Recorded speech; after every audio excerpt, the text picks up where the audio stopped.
Buongiorno ai lettori di Vercelli Oggi. Diremo meglio nel testo scritto quale sia la splendida cornice che accoglie questa iniziativa. Siamo all'abbazia di Lucedio, tra Ronsecco e Trino, di cui certamente tutti avrete sentito parlare, e oggi proprio qui, in un ambiente sicuramente ideale anche dal punto di vista dei riferimenti, delle iridescenze storiche, si riunisce per un convegno l'Associazione dei Templari Cattolici Italiani, che, come vedremo meglio più tardi, ha recentemente aperto una commanderia, sarebbe una sezione, anche a Vercelli. Ma oggi abbiamo il piacere e l'onore di avere con noi il presidente nazionale dei Templari Cattolici Italiani, Mauro Giorgio Ferretti, a cui poniamo, ringraziandolo di essersi volentieri prestato questa intervista, una prima domanda molto facile. Allora, da Ugo Di Pagani a Jacques Desmoulins, in 2 minuti la storia dei Templari. È quello che cercheremo di fare adesso nell'incontro che tra l'altro stiamo portando avanti un po' in tutta Italia, visto che come Templari Cattolici siamo presenti in 150 diocesi italiane e ora anche in altri paesi europei.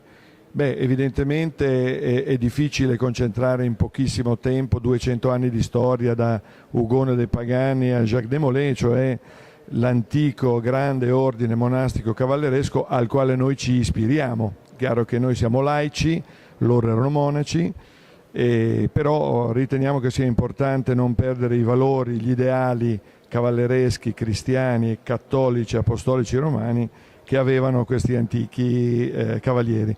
Quindi oggi io cercherò di fare un piccolo affresco su quella che è stata la loro epopea, e dalla nascita fino alla fine, all'ingiusta fine. Sono morti tutti, ormai sappiamo, da martiri, non certo da eretici. E quindi diciamo il fatto che dopo tanti anni, dopo 700 anni, ci sono ancora più di 2000 persone, cavalieri e dame, che portano avanti questi ideali, vuol dire che quelle radici, quell'albero era sicuramente un albero forte.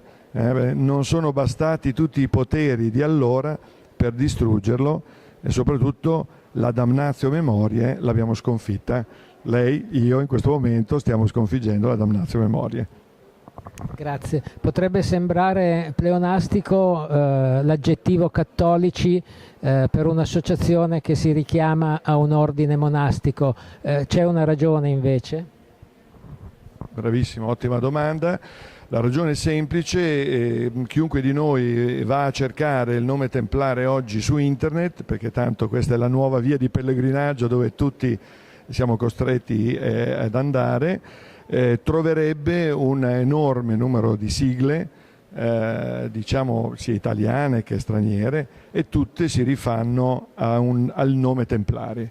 Evidentemente noi abbiamo voluto specificare che l'ordine italiano è cattolico, quindi è fortemente schierato in maniera unilaterale da almeno 300 anni con la Chiesa, con la Santa Chiesa di Roma, col Papa. Noi consideriamo il Papa nostro capo, così come lo era nell'antico ordine. Ecco, la differenza è semplicemente questa: vogliamo ribadire il fatto che siamo cattolici, cavalieri, templari, cattolici a fianco della Chiesa, al servizio. Lei sa che la cavalleria è qualcosa che non si compra, non si vende, ma si conquista, e noi cerchiamo di portare avanti questa logica senza toccare il denaro, ma per puro ideale. Grazie. Abbiamo sentito che questa tradizione si perpetua da qualche tempo anche nella nostra realtà locale, allora lasciamo che sia il protagonista che si è assunto questo impegno sia a presentarsi e dirai ai nostri lettori cosa fai, come ti chiami, cosa fai nella vita profana, posso dire, e cosa ti proponi per la crescita dell'associazione a Vercelli.